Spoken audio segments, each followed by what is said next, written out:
सिंदूर का फर्ज दिल छू लेने वाली कहानी। शिक्षक अजय शर्मा अपनी पत्नी के साथ अकेले हॉस्पिटल के कमरे में बैठे बैठे सोच रहे थे कि बीबी के ऑपरेशन के लिए पैसे की व्यवस्था कहाँ से करूं। हर तरफ दिमाग लगाकर हार चुके और बाद में बस वही घर बचा जिसमें वह रह रहे थे। आंखों से आंसू पोंछते हुए अजय ने अपनी पत्नी की तरफ देखा। वह 2 दिन से बेहोश थी, आगे पीछे कोई नहीं। एक बेटी थी, वह भी अपने पसंद के लड़के के साथ भागकर शादी कर ली।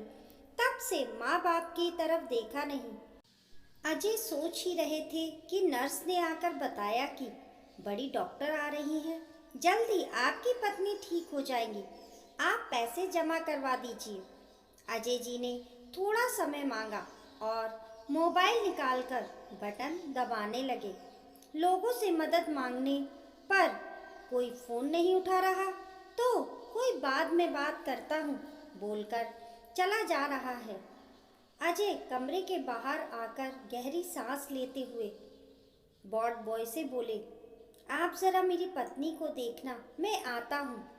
अजय एक दुकान पर ब्याज पर पैसे मांगने गए, लेकिन दुकान वाला उनकी हालत देख उनको सुनाने लगा, वापस कहाँ से करोगे शर्मा जी, कोई नॉमिनी लाओ तभी मैं पैसे दूंगा। बगल में खड़ी कार से एक दुबली पतली महिला जो कि शर्मा जी को देख रही थी, तेजी से उनको आवाज लगाती है, लेकिन शर्मा जी बिना कुछ सुने तेजी से हॉस्पिटल की तरफ जाते हैं और वहां पर रोते हुए विनती करते हैं कि मैं पूरा पैसा जमा कर दूंगा, बस इलाज में कमी ना हो। लेकिन एक डॉक्टर उनको हड़काते हुए धक्का देता है। तभी सामने से बड़ी डॉक्टर आई हुई हैं, गिरते हुए अजय शर्मा जी को पकड़ती हैं और सभी स्टाफ को डांट लगाती हैं और अपनी केबिन में चली जाती हैं और कुर्सी में बैठे बैठे सोचती हैं, अजय शर्मा सर, हाँ आज मैं जो कुछ भी हूँ उनकी वजह से हूँ। नेहा ने जैसे तैसे अपने गांव से अपना हाई स्कूल इंटर कंप्लीट कर दिया था और अब आगे की पढ़ाई के लिए कॉलेज में पढ़ने के मन से अपने घर में अपनी पढ़ाई की बात बाबा को बताई थी। बाबा ने थोड़ी नानुकुर के साथ हामी भरी। किसी तरह मेहनत मजदूरी करके अपनी बिटिया को शहर पढ़ने के लिए भेजा था। शहर में नेहा का दाखिला भी एक अच्छे कॉलेज में हो गया। नेहा ने इंटर विज्ञान वर्ग में किया था। वह चाहती थी बड़ी डॉक्टर बनना जो लोगों का इलाज कर सके।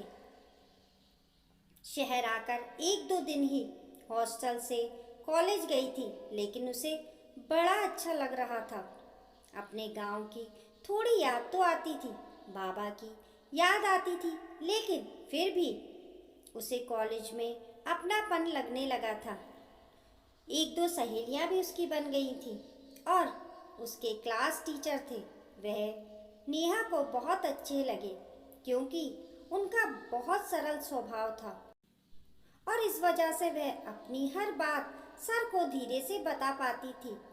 1-2 पीरियड लगने के बाद जब कभी भी सर फ्री होते थे तो कॉलेज की फील्ड में जाकर बैठ जाते और यहीं पर अपने जो भी डाउट होते थे वहीं क्लियर कर लेती और सर को बोलती, एक दिन मैं डॉक्टर बनूंगी सर।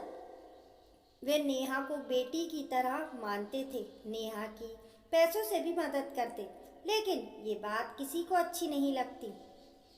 उसके गांव से 1000-2000 जो बाबा भेजते तो कम पड़ने पर सर देते और बोलते, नेहा जब तुम कमाने लगोगी तब पूरा पैसा वसूल करूँगा। 1 साल बीत गया। नेहा का फार्मेसी भी अच्छा चल रहा था। एक दिन सर के घर में पूजा थी। कुछ स्टाफ के अलावा नेहा को भी आमंत्रण दिया गया था। नेहा भी गई। सभी स्टाफ के जाने के बाद सर ने कहा, नेहा रात हो गई है, अकेले कहाँ जाओगी, थोड़ी देर रुको, सब सामान व्यवस्थित करके मैं चलता हूँ, छोड़ देता हूँ। सर ने कहा, खाना खा लो और मिठाई वगैरह भी पैक कर लो। नेहा ने खाना खाया और सर ने भी खाना खाने के बाद नेहा को कुछ गिफ्ट देकर हॉस्टल में छोड़ा। 2 दिन बाद सुबह जब नेहा कॉलेज गई तो उसके बाबा कॉलेज आ चुके थे। किसी ने बाबा से शिकायत कर दिया था कि नेहा रात को सर के साथ उनके घर पर थी। नेहा की बात पर नाराज होकर उसके बाबा उसे गांव ले जाना चाहते थे। ये बात सर को पता चली। उन्होंने नेहा के पिता से बात की, हाथ जोड़कर बोले, नेहा आपकी बेटी है, आप उसका भला बुरा जानते हैं, पर उसकी पढ़ाई मत बंद करिए। क्योंकि मैं जिम्मेदार हूँ इसलिए? तो बिल्कुल नहीं, मैं नेहा को अपनी बेटी जैसे मानता हूँ। मेरी भी बेटी है, बिल्कुल नेहा के जैसी। वह विदेश में पढ़ती है। जब नेहा को देखता हूँ तो बेटी की याद आती है। शायद इसलिए मैं नेहा की मदद भी करता हूँ और उसकी पढ़ाई में दिक्कत ना हो और उसका भविष्य बन जाए।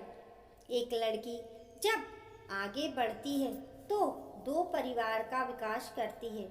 आपको पसंद नहीं मेरा नेहा से मिलना बोलना, मैं सब बंद कर दूंगा, पर उसकी पढ़ाई ना बंद करिए।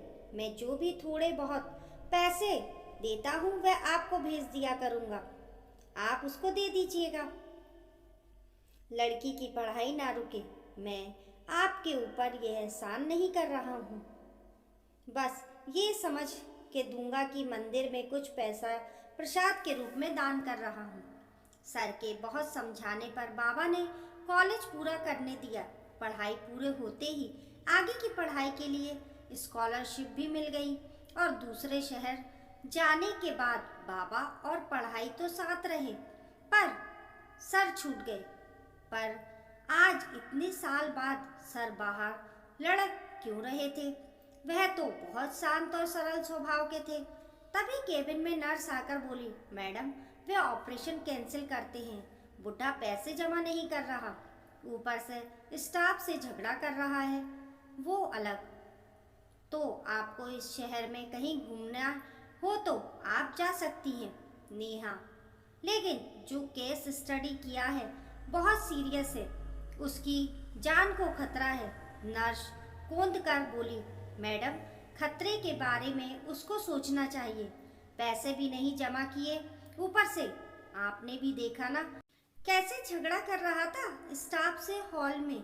नेहा को पूरे मामले को समझने में देर नहीं लगी। नर्स से बोली, जल्दी से मुझे मरीज के कमरे में ले चलो। नेहा जैसे ही कमरे के गेट पर पहुंची तो देखा सर पत्नी के कंधों को पकड़ के रो रहे थे और माफ़ी मांग रहे थे। पैसे के अभाव में मैं तुम्हारा इलाज नहीं करवा पाया। आज घर बेच रहा हूँ, लेकिन कोई खरीदने को तैयार नहीं है। आज जब अपनी बेटी नहीं है हमारे साथ, इसके लिए जिसके लिए तुम जेवर तक बेचकर उसको पैसे भेजती थी। नेहा आंखों में आंसू भर के सर के कंधे पे हाथ रखते हुए बोली, मैडम का इलाज होगा सर। सर ने देखा, दिमाग पर जोर डाला। सर में नेहा याद आया। सर ने देखा, दिमाग पर जोर डाला। सर में नेहा याद आया, कॉलेज में आप पोस्टेड थे। अरे हाँ, तुम इतनी बड़ी हो गई, खुश रहो, जीती रहो। सारा स्टाफ कमरे में आ चुका था। सबकी आंखों से आंसू रुक नहीं रहे थे। इतनी बड़ी डॉक्टर रो रही थी। नेहा, आपकी नेहा सर, डॉक्टर नेहा हो गई है। आज मैं जो भी हूँ आपकी वजह से सर। स्टाफ को डांट कर तुरंत ऑपरेशन की तैयारी करो। जैसे ही नेहा सीजर करने के लिए जाती है, पूरे अस्पताल में काम में स्पीड पकड़ ली थी। आधे घंटे बाद नेहा सर के पास आकर बोली, मैडम एकदम ठीक है सर। शर्मा जी ने नेहा को खुशी से गले लगाकर बोले, मैं जल्द ही सारा पैसा चुका दूंगा, तुम्हारा ये उपकार कभी नहीं भूलूंगा। नेहा ने कहा, आज मैं जो हूँ आपकी वजह से। पैसे की बात करके मुझे पराया मत करिए। मैं आपकी बेटी जैसी हूँ ना, तो बेटी ही रहने दीजिए। नेहा ने स्टाफ से बोलकर शर्मा जी की पूरी व्यवस्था करवाई और एक मोबाइल फ़ोन लेकर सर को दिया। सर, ये मेरी तरफ से, इसमें मेरा नंबर सेव है। मैं जल्द ही आपके घर आती हूँ। आज मुझे जल्दी जाना है और यहाँ कोई दिक्कत हो तो मुझे फ़ोन कर दीजिएगा। ये मेरा नहीं, आपका हॉस्पिटल है। पूरा स्टाफ शर्मा जी के साथ किए व्यवहार पर शर्मिंदा थे। नेहा ने सर के पैर छुए और चली गई। आज अपनी पत्नी की जान बचाकर अजय शर्मा ने आज सिंदूर का फर्ज अदा कर दिया और ईश्वर को धन्यवाद देते हुए, अपने आंसू पोंछते हुए शर्मा जी आज पति होने पर गर्व कर रहे थे।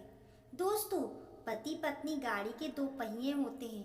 कोई भी एक पहिया अगर खराब हो जाए तो जीवन रूपी गाड़ी बिगड़ जाती है। इसलिए पति और पत्नी दोनों एक दूसरे का सम्मान और प्यार करें और रहें।